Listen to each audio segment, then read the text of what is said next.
গৌৰৱ গগৈ ডাঙৰীয়ালৈ সাধাৰণ প্ৰশ্ন, এইটো বিজেপিৰ প্ৰশ্ন নহয়, ভাৰতবৰ্ষৰ নাগৰিকৰ প্ৰশ্ন আছে যে গৌৰৱ গগৈ ডাঙৰীয়া পাকিস্তানত গৈছে নে যোৱা নাই। যদি গৈছে, যোৱা বুলি ক'লে হ'ল হা ইয়া না। যদি গৈছে হা বুলি কয়, 15 দিন পাকিস্তানত তেওঁ কি কৰিলে, কাক লগ ধৰিলে, ভাৰতৰ মিত্ৰ শক্তিক লগ ধৰি ভাৰতৰ উন্নয়নৰ কথা পাতিলে নে ভাৰত বিৰোধী শক্তিৰ লগত লগ ধৰি ভাৰতৰ যিটো বিৰুদ্ধে চিৰবৈৰী পাকিস্তান, তেওঁলোকৰ যিটো গোপন বা মুকলি যিটো তেওঁলোকৰ এজেণ্ডা, ভাৰত বিৰোধী এজেণ্ডা, সেইসকলক উৎসাহিত কৰি আহিলে। কি কথা পাতি আহিলে? তেওঁ deputy leader of the house লোকসভাত কংগ্ৰেছ দলৰ, তেওঁ সাধাৰণ মনীষ নহয়। আজি মই ঝোজাইত আহিছোঁ, মই দিনটো কি কৰিছোঁ, ক'ত গৈছোঁ, ক'ত কি কাম কৰিছোঁ, এইবিলাক পাব্লিক ডোমেইনত থকা বিষয়। গতিকে পাকিস্তানত গৈ তেওঁ 15 দিন থকা বুলি শুনিছোঁ। 15 দিনৰ কৰ্মসূচী কি জনাই দিয়ক, সাধাৰণ প্ৰশ্ন। কিন্তু সেই প্ৰশ্নৰ উত্তৰ নিদিয়ে। গৈছে নে যোৱা নাই আপোনালোকে তেওঁ সুধিব, আপোনালোকৰ উত্তৰকো তেওঁ মানে সেই উত্তৰ নিদিয়ে, হা ইয়া না নকয়। তেওঁ খালি মুখ্যমন্ত্ৰী ডাঙৰীয়াক প্ৰশ্ন কৰিব, বিজেপিক তেওঁলোক ক্ৰিটিচাইজ কৰিব, এইটো কৰি তেওঁ মূৰ পুলকা মাৰে। এই মূৰ পুলকা মাৰিলে নহ'ব।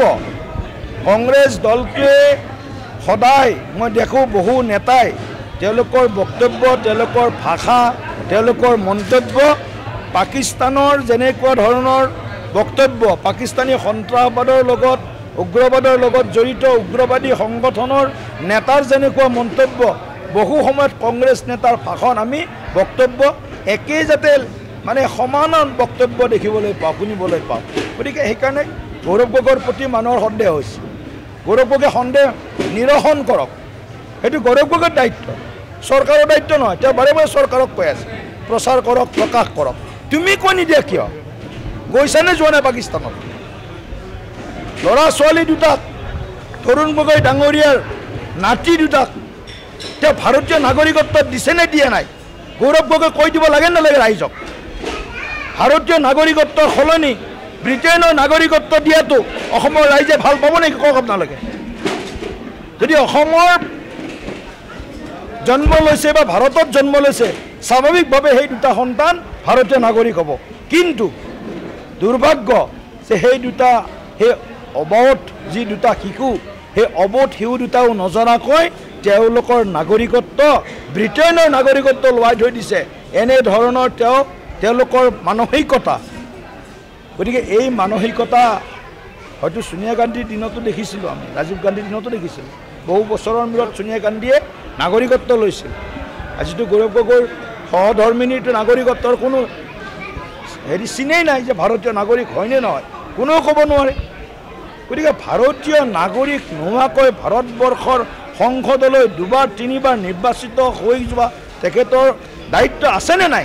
তেওঁৰ পৰিয়ালটোক ভাৰতৰ নাগৰিকত্ব দিব লাগে, শ্ৰীমতীক নাগৰিকত্ব দিব লাগে, সন্তান দুটিক ভাৰতীয় নাগৰিকত্ব দিব লাগে। এজন সাধাৰণ খেতিয়ক মানুহে, সাধাৰণ ব্যৱসায় কৰা মানুহে, এজন সাধাৰণতকৈ সাধাৰণ মানুহে ভাৰতীয় হৈ আজি গৌৰৱবোধ কৰে। গৌৰৱ গগৈৰ সেই গৌৰৱবোধ আছেনে নাই?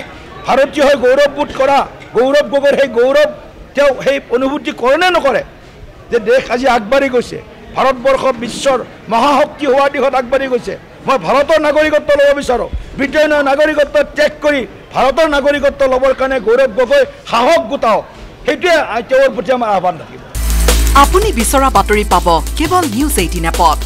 নিউজ 18 এপ ডাউনলোড কৰিবলৈ স্কেন কৰক এই QR কোড। গুগল প্লে ষ্টৰতো পাব এই নিউজ 18 এপ।